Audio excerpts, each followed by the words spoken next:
Hello students, a very good morning to one and all. Welcome to the next lecture of online theory class series of subject Novel Drug Delivery System. I am Mrs. Aarti Majumdar, Associate Professor from the Department of Pharmaceutics, Smriti College of Pharmaceutical Education, Indore. Dear students, in continuation of our discussion over liposomes as colloidal drug carrier used in the targeting of drug to various organs or tissues. In today's lecture, we are going to discuss about what are the various parameters on which liposomes are to be evaluated. After the formulation of liposomes, either through passive loading techniques or through active loading techniques, next step is the removal of untrapped drugs from the liposomes. This can be done by using centrifugation techniques.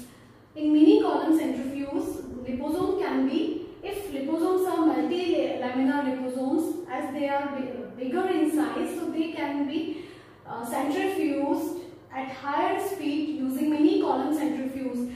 Because of their higher size, these multi-laminar vesicles, they settle down and form a pellet, whereas the untrapped drug, it remains in the supernatant. So, in this way, untrapped drug can be removed from these prepared liposomes. Now, there are many other techniques also which are used for the removal of untrapped drug from large unilaminar vesicle LUVs and SUVs, because they do not separate from, they do not settle from in the centrifugation while doing centrifugation. Now, techniques which are used for the removal of untrapped drug from these unilaminar liposomes are gel chromatography. These types of technique are used, and also now prepared liposomes, they are to be evaluated for on the basis of certain parameters. So main evaluation parameters or characterization parameter of liposome, they are categorized in they are classified in three categories: physical parameters, chemical parameters, and biological parameters. These parameters are to be evaluated. Now liposomes are first evaluated on the basis of entrapment efficiency or encapsulation efficiency. Then vesicle shape and surface morphology. Then lamellarity of liposome is also to be evaluated or characterized. Then liposomes are characterized on the basis of particle size and size distribution.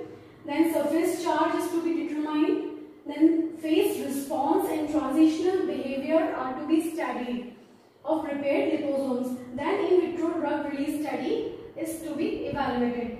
Then in the chemical parameters, liposomes are evaluated on the basis of these parameters such as phospholipid concentration, then cholesterol concentration, then phospholipid peroxidation, phospholipid hydrolysis and cholesterol auto-oxidation, then pH of liposome dispersion is to be determined, then osmolarity of liposomes is to be determined, then lysolecithin concentration.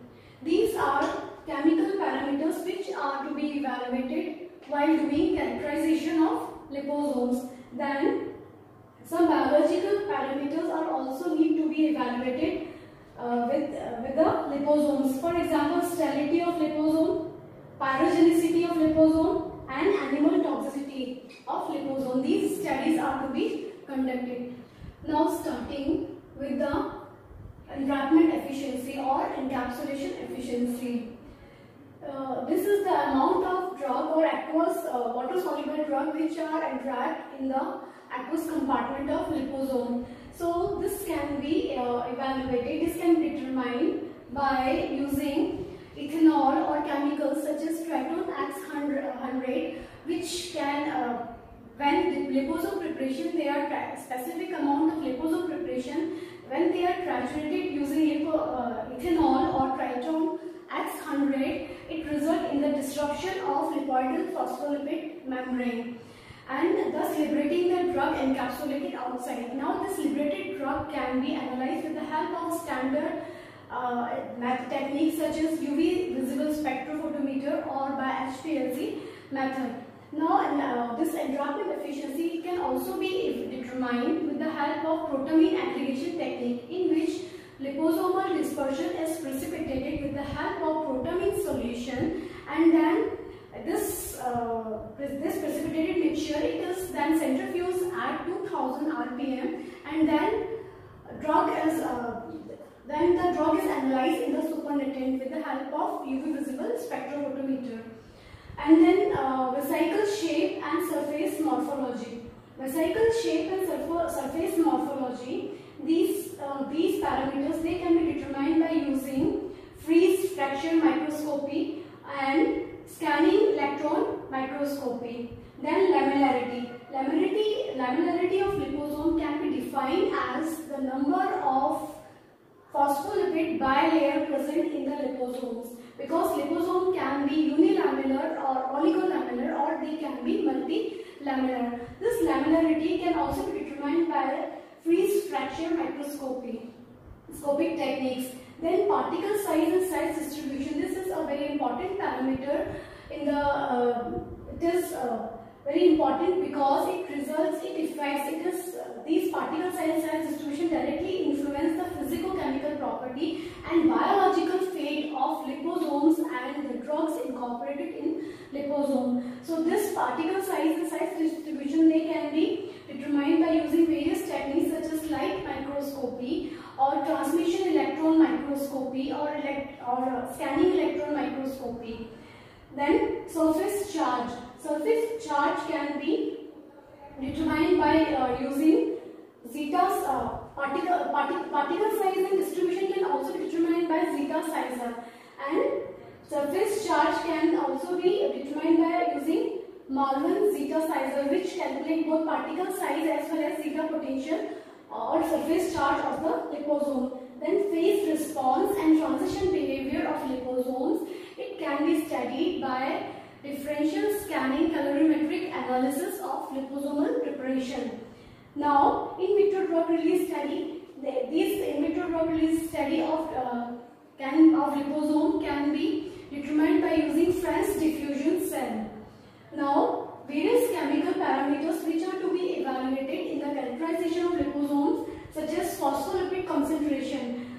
Phospholipid concentration, it can be determined by using TLC, or there are certain specific assay or techniques which are used for determination of phospholipid concentration, such as Bartlett assay and Stewart assay. Then cholesterol concentration can be determined by using ferric perchlorate method. Phospholipid peroxidation, it can be determined by determining UV absorbance and by iodometry or by GLC. Then gas liquid chromatography. Then phospholipid hydrolysis and cholesterol auto-oxidation. These two parameters, they can be determined by using HPLC technique and TLC technique, thin layer chromatographic technique and high pressure liquid chromatographic technique.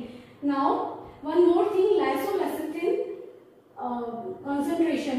This lysolecithin, it is a hydrolysis product of phospholipid or lecithin. This can be calculated by using densitometer. Apart from this, pH of liposomal dispersion can be calculated with the help of pH meter.